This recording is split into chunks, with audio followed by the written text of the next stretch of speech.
Citizen হোমে click করুন। Click করে নিচে এসে রেশন কার্ড কর্নার লেখা আছে, এখানে ক্লিক করুন।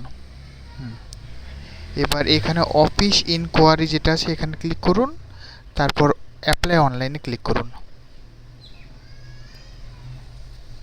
অ্যাপ্লাই অনলাইনে ক্লিক করার পর কিছুক্ষণ লোডিং হবে, দিয়ে খুলবে। এখানে আধার নাম্বার লিখে সেন্ড ওটিপি করবেন। ওটিপি নাম্বার দিয়ে সাবমিট ওটিপি। নিজের রেশন কার্ড নাম্বার দেখতে পাবেন, এখানে যদি ঠিক হয় সেটা ইয়েস লিখে নেক্সট করবেন।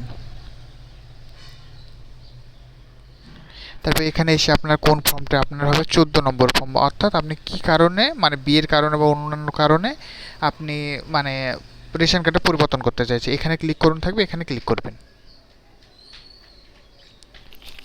লোডিং হওয়ার পর এখানে আপনার রেশন কার্ড সম্পর্কে দেখতে পাবেন, দেখে নেওয়ার পর নেক্সট বা পরবর্তীর উপরে ক্লিক করুন।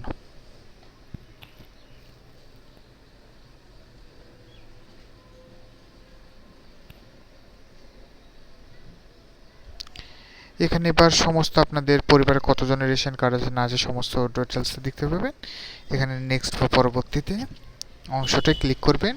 ক্লিক করার পর পরবর্তী অংশে আসবে, দিয়ে এখানে আপনি দেখতে পাবেন যে আপনার নাম কোনটা রয়েছে, সেই নামের উপরে আপনি ক্লিক করবেন। নামের উপর ক্লিক করার পর আপনি ট্রান্সফার মানে নিজেরটা যেটা ট্রান্সফার করতে চান সেটা ক্লিক করে সেটা ট্রান্সফার, অর্থাৎ নিজে যে আধার কার্ড নাম্বার মেরেছিলেন সেটাই দেখতে পাবেন। ওটা করে নেক্সট বা পরবর্তীর উপর ক্লিক করুন। এবার ক্লিক করার পর এখানে কী কারণে তাই চুজ করতে বলবে, যেহেতু এটা বিয়ের কারণে বিবাহিত সূত্রে সেজন্য বিবাহ বা ম্যারেজ ক্লিক করার পর নেক্সট অপশানে ক্লিক করতে হবে। নেক্সট এখানে আপনি যে পরিবারের সঙ্গে যুক্ত হতে চান, অর্থাৎ বিবাহ সূত্র হলে শ্বশুর বাড়ির কার্ড অর্থাৎ স্বামীর কার্ড নাম্বারটা মারবেন এখানে, দিয়ে নেক্সট অপশানে ক্লিক করবেন। নেক্সট অপশানে ক্লিক করার পর সেই পরিবারের সকলের যে রেশন কার্ড আছে সেটা আপনি দেখতে পাবেন। এখানে এবার আপনার ডিটেলসগুলো পেয়ে যাবে, আপনার ration card number mobile number সব দেখতে পাবেন। এখানে ভেরিফাই অপশানে টিক করে ভেরিফাই আধার দিয়ে ভেরিফাই করবেন, তো আপনার আধার কার্ড নাম্বারে একটা ওটিপি যাবে, সেই নাম্বারের ওটিপিটা এখানে আপনি পুট করবেন, দিয়ে নেক্সট বা সাবমিট বাটনে ক্লিক করুন।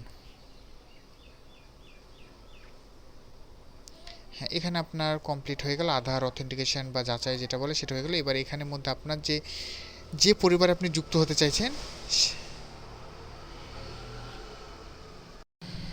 এবার আপনি পুরো ডিটেলস দেখতে পাবেন। আপনার পরিবারে যে পরিবার আপনি যুক্ত হতে চাইছেন সে পরিবারের কার্ড নাম্বারগুলো দেখে নেবেন। দেখার পর এখানে নেক্সট অপশান যেটা আছে বা সাবমিট অপশান, ওখানে টিক করবেন সবুজ অংশটায়। হ্যাঁ, আপনার কমপ্লিট হয়ে গেল। এবার কিছুদিন পরে আপনি অ্যাপ্লিকেশান স্ট্যাটাস চেক করে নেবেন।